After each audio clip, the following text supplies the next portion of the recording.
Ndumva nishimye ntabwo nzi ibyo navuga gusa ndanezerewe ku mutima kabisa. Nicyo ukumbuye mu Rwanda cyangwa amakuru ufite ku Rwanda mu myaka ine utari mu gihugu n'ayahe? Ikintu nabwiraga abantu benshi bo ntabwo naba mbeshye, nta kintu na kimwe nakumbuye, abantu, ibintu, ahantu, gusa niba mfite amatsiko cyane cyane mu gitondo nabonye ibintu byinshi byarahindutse. Umuziki wawe ukomeje gutera imbere no gutera mu gihugu, ntekereza ko hari ingufu wakoresheje. Ni iki wavuga kuri muzika yawe nubwo wakomeza kuyikora utari mu gihugu, abanyarwanda bayakiriye gute? Mu by'ukuri ntabwo ngiye navuga ko ari imbaraga zanjye ko nabikoraga mifatanya n'ibindi bintu hariya, ahubwo navuga ko ari imbaraga zaba mwebwe ubwanyu mwese no kumfasha mwagiye mumfasha. Ubutumwa abanyarwanda nyuma y'imyaka ine utari mu gihugu, uyu munsi 2017 ugarutse no gukomereza mu nzira barimo ku Rwanda, ntabwo ndarenga metero 100 ariko ukuntu rwateye imbere ngeranje n'igihe cyarenze, bakomerezaho icyiza ni ukurushaho.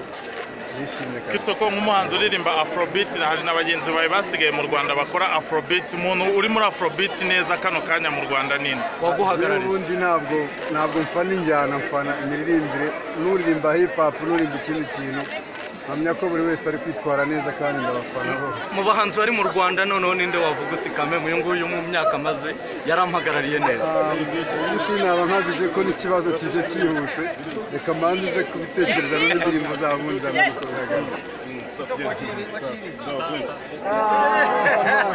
ndabona wakibiri cyane.